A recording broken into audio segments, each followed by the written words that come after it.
Am I the a-hole for not tipping my hairstylist? So I've been going to this young lady for a whole year. Love the way she do hair. Love everything she do. So after she would do my silk press system, which is $100, it's been that way for a whole year, I would give her a tip, and then I would come back the next week just for a washing set and a doobie curl, which was $35 to $40. And then in the middle of the 6 weeks, I would come back for a mid-maintenance of the silk press, which is $65. Now, mind you, I'm giving her a $20 tip every time. Okay, so the 35 would be 55, the 65 would be 85, the 100 would be 120. Okay, those are with my $20 tips. So after she does the first week, and I pay her the 55, then I go back 3 weeks into the system needing to be redone altogether, and I pay her 85, and then I go again a week before, which is another doobie wrap, another 55, and then when the 6 weeks is up, I come in and do the $120 full silk press all over again. And we've been doing this for about a year.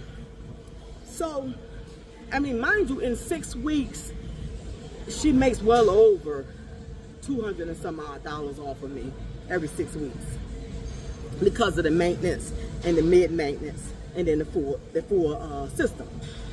So one day I'm sitting in her chair. I just came home from work. I got the cash because she don't do Cash App. And so I'm in her chair and we're chopping it up like we always do. Everything is going well. But then at the end of getting my hair done, I hand her the 120 and I start to get up and I say, have a nice day. So I'm kind of combing through my hair with my fingers, and she says, what's this? And I said, the payment. And she said, oh no, I went up. It's 140 now. So she went from 100 to 140 with me sitting there in her seat, not giving me any warning, not knowing what my pockets look like. So just so happened, I only had the 120. So I said, could you take a $20 Cash App? Because really, I was stressing that week. I didn't have a lot of money. And it was a push for me to get my hair done that week. But I always do because I'm single. So she says, no, I don't do Cash App. Then she asked me, did I do another form of payment? And I said, no. I said, well, let me go look in my car.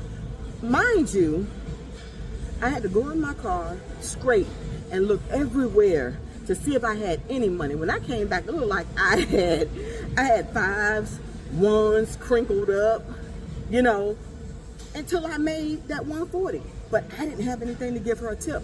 And at that point, I was a little peed off because of the fact that there was no warning in the change of price. She jumped up a whole $40 without telling me. So that means I would have had to have 160 because of the $20 tip standard that I put on myself to give her. But I didn't have it. So I didn't tip her. And as the day went on after I left, I kind of felt some type of way. So I decided I wasn't going to go to her anymore. Because one thing I feel is rude is once I get in your chair and your price has changed, you should tell me before I get the service. And then I can tell you whether I can afford it today or not, or whether I even want it.